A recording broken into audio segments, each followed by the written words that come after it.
नमस्कार दोस्तों, आज हम बात करने वाले हैं एक ऐसी कहानी की जो सिर्फ YouTube की सफलता नहीं है बल्कि संघर्ष, धैर्य और डिजिटल इंडिया की असली तस्वीर है। यह कहानी है धनबाद की गलियों से निकलकर करोड़ों लोगों को तक पहुंचने वाले मनोज दे की। एक ऐसा लड़का जिसके पिता साइकिल रिपेयर करते थे और आज वही लड़का झारखंड के सबसे बड़े डिजिटल क्रिएटरों में गिना जाता है। तो चलिए शुरू करते हैं मनोज दे का पूरा सफरनामा। दोस्तों, भारत में जब इंटरनेट सस्ता हुआ तो सिर्फ इंटरटेनमेंट नहीं बदला बल्कि रोजगार का तरीका भी बदल गया। अब लोग यूट्यूब, इंस्टाग्राम और फेसबुक से कमाई करने लगे। इसे ही कहा जाता है क्रिएटर इकोनॉमी। खासकर झारखंड जैसे राज्यों में जहां पहले नौकरी के मौके बहुत कम थे, वहां डिजिटल प्लेटफॉर्म ने नई उम्मीद दी और इसी बदलाव का सबसे बड़ा उदाहरण है मनोज दे। मनोज दे की शुरुआती जीवन क्या था, कैसे बीता शुरुआती जीवन। मनोज दे का असली नाम मनोज मोदक और उनका जन्म 12 जुलाई 1997 को धनबाद, झारखंड में हुआ था।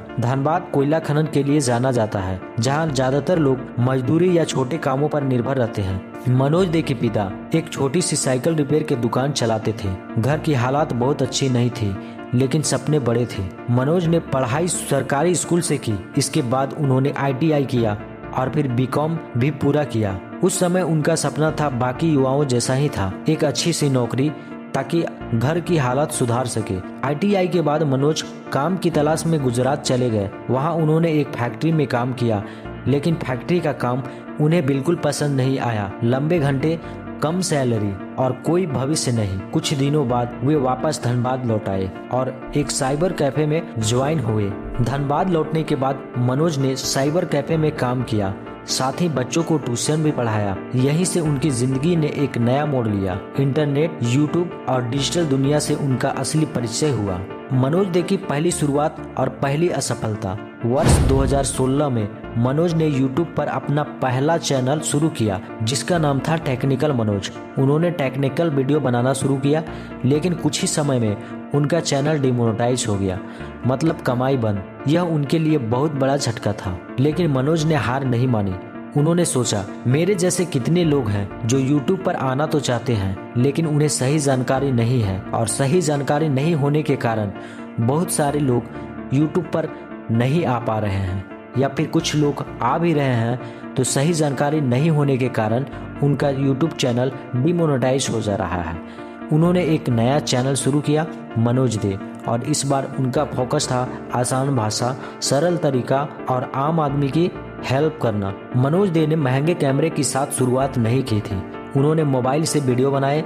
उनके वीडियो में मिट्टी के घर, साधारण माहौल और सच्चाई दिखती थी। यही चीज लोगों को उनसे जोड़ गई। YouTube पर बड़ी सफलता, धीरे धीरे चैनल बढ़ता गया। आज उनके मुख्य चैनल पर 70 लाख से ज्यादा सब्सक्राइबर है। उनका ब्लॉग चैनल भी है, लाखों लोग देखते हैं। उनके वीडियो अरबों में देखे जा चुके हैं। मनोज दे की कमाई सिर्फ YouTube से नहीं है, उनकी कमाई आती है एडसेंस से, ब्रांड डील से और एफिलिएट मार्केटिंग से। हर महीने वे लाखों रुपए कमाते हैं। शुरुआत में जहां सिर्फ मोबाइल था, आज वहां पूरा प्रोफेशनल स्टूडियो है, DSLR कैमरा, अच्छी लाइट और बढ़िया साउंड। यह दिखाता है कि उन्होंने खुद पर कितना निवेश किया। मनोज दे का दूसरा चैनल मनोज दे ब्लॉग्स, यहाँ वे अपनी जिंदगी दिखाते हैं। 2023 में उन्होंने शादी की। आज उनकी पत्नी और बेटी उनके ब्लॉग का हिस्सा है। उनकी मां के लिए वीडियो लोगों को बहुत भावुक करते हैं। इतनी सफलता के बाद, इतनी सफलता के साथ आलोचना भी आती है। कुछ लोग कहते हैं उनके टिप्स पूरी तरह सही नहीं होते, लेकिन मनोज इन बातों पर ज्यादा ध्यान नहीं देते। वे लगातार काम करते रहते हैं। इससे मनोज दे का सामाजिक प्रभाव क्या है? मनोज दे आज सिर्फ यूट्यूबर नहीं है, वे झारखंड के युवाओं के लिए एक उम्मीद है। उन्होंने दिखाया कि अगर इंटरनेट है तो मौका भी है। भविष्य की योजना। अब मनोज पॉडकास्ट भी कर रहा है। वे नए क्रिएटरों को मंच देना चाहते हैं। वे चाहते हैं कि और लोग भी डिजिटल दुनिया में आगे बढ़े। दोस्तों, इस कहानी से हमें बहुत कुछ सीखने को मिलता है। दोस्तों, मनोज दे की कहानी सिर्फ सफलता की कहानी नहीं है, यह कहानी है संघर्ष, धैर्य और भरोसे की। यह दिखाती है कि अगर इरादा मजबूत हो तो गांव में भी दुनिया जीती जा सकती है। इसलिए दोस्त, मेहनत करें, मेहनत को कभी नहीं छोड़ें।